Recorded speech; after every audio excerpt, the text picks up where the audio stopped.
दोस्तों, आज हिंदी के काव्य खंड चैप्टर नंबर 8 एक वृक्ष की हत्या को हम पढ़ने जा रहे हैं, जिसका लेखक है कवि का नाम है कुंवर नारायण, जिनका जन्म 19 सितंबर 1927 ईस्वी को यूपी के लखनऊ शहर में हुआ था। जिन्होंने कविता लिखने की शुरुआत सन 1950 ईस्वी के आसपास किए थे और बहुत सारा कविताएं लिखे हैं। इनका कुछ रचनाएं हैं जैसे चक्रव्यूह, परिवेश, हम तुम, अपने सामने, कोई दूसरा नहीं, इस तरह से बहुत सारा था।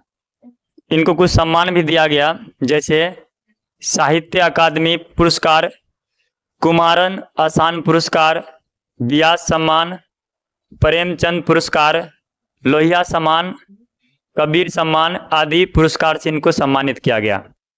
अब हम कवि के परिचय को पढ़ लिए, अब इनका लिखा हुआ कविता के बारे में पढ़ते हैं। यह कविता जो है इन दिनों कविता संग्रह से लिया गया है। इनका लाइन लिखा हुआ पंक्ति में, इनको समझ रहे हैं। कह रहा, अब की घर लौटा तो देखा वह नहीं था, वही बूढ़ा चौकीदार वृक्ष। कवि कह रहे हैं, कभी कहीं बाहर रहते हैं, कहीं परदेश में रहते हैं और घर आए तो इस बार देखते हैं कि उसके आंगन में एक पुराना वृक्ष था, इस बार नहीं था। इनको जो है कवि एक बूढ़ा चौकीदार के रूप में मानते हैं।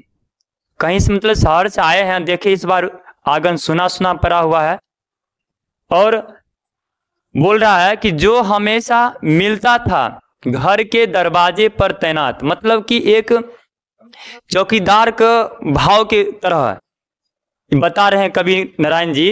कहते हैं कि जब भी हम आते थे शहर से तो यहाँ हम देखते थे कि एक चौकीदार के भांति पेड़ खड़ा है, लेकिन इस बार जब आया तो देख पूरा सुना हुआ, मतलब समझो कि पेड़ को काट लिया गया है। उसके बाद पेड़ के बारे में बता रहे हैं कि पुराने चमड़े का बना उसका शरीर। कहने का मतलब ये हुआ कि पेड़ जितना पुराना होगा उसका छाल जो है, चमड़े का मतलब यहाँ हो गया छाल, पेड़ के छाल जो है उतना भूरा कलर होके और वो पुराना होते जाता है। इसमें बोल रहा है कि पुराने चमड़े का बना उसका शरीर, वही सख्त जान। मतलब ये है कि पुराना हो गया, इसका मतलब ये नहीं है कि वो कमजोर हो गया, वही सख्त उसके पास जान था, वही मजबूती था उसके पास। और बोल रहा झुर्रियोंदार खुरदुरा तना मैला कुचेला, राइफिल सी एक सूखी डाल। कहता है कि उनके डालियों में झुर्रियां आ गया है, तना इस तरह सूख गया है जैसे लग रहा कि कोई राइफल सा है। देखो अब आगे बढ़ रहे हैं। इसमें करा एक पगड़ी फूल पत्तीदार।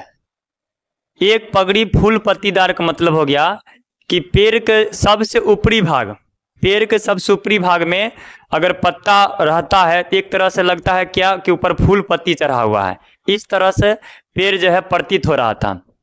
और कह रहा है कि पाँव में फटा पुराना जूता। यहाँ पर जूता का मतलब ये हो गया कि पेड़ का जो जड़ है उसका जो है और सिर जो होता है, गांव घर में नहीं कहता सिर पतार, वो सब जो है मैंने फटा चिटा है, यही यहाँ पर दर्शाना चाह रहा है। कह रहा है कभी कि पाँव में फटा पुराना जूता, कह रहा है कि चरमराता लेकिन अक्सर बलबूता। कहता है कि जब हवा चलता है तो पेड़ डोलता है, लगता है कि अब गिर जाएगा, लेकिन तो भी एक चौकीदार के भांति अक्सर की तरह तना हुआ है ये।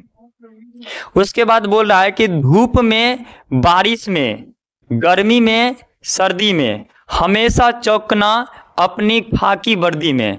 कहा जाता है कि कितनों भी धूप रहेगा एक चौकीदार के भांति एकदम तैनात है, और बारिश हो, बारिश में भी एक चौकीदार के भांति तैनात रहता है, चाहे गर्मी हो, इस पर कोई एहसास नहीं होता है। हमेशा क्या रहता है, एक चौकीदार के भांति चौकना रहता है। वो भी कौन सी, अपनी खाकी वर्दी। खाकी वर्दी मतलब हो गया क्या, जैसे चौकीदार का ड्रेस जो देखा जाता है उसी खाकी वर्दी दिखा जाता है, और ये पेड़ का छाल जो है सेम टू सेम उसी तरह हो गया था। देखो अब इसमें हम बता रहे हैं, कह रहे हैं कवि पंक्ति के माध्यम से, दूर से ही ललकारता, दूर से ही ललकारता कौन, मैं जवाब देता दोस्त।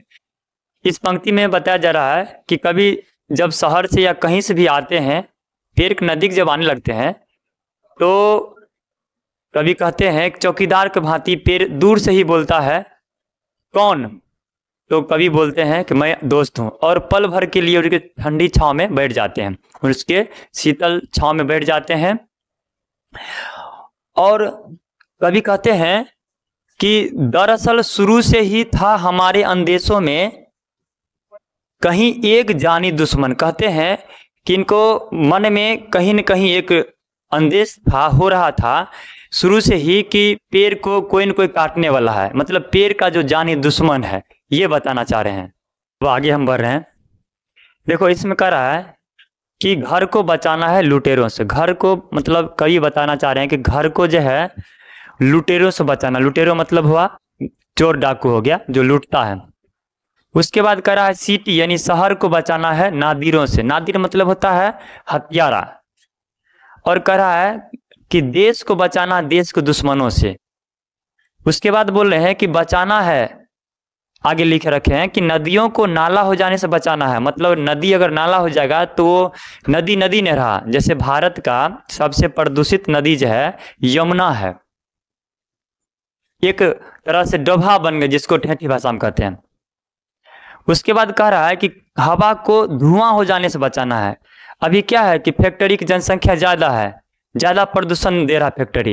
ये सब क्या करें कभी बचाने के लिए, ये सब कैसे बचेगा? तो जब पेड़ को बचा कर रखेंगे तभी ना बचेगा। उसके बाद बोल रहे हैं कि खाने को जहर हो जाने से बचाना है। जैसे मान लो खाना जो है, अभी जो भी फसल होता है सब में रासायनिक खाद का उपयोग किया जाता है। ये सब एक जहर लायक है।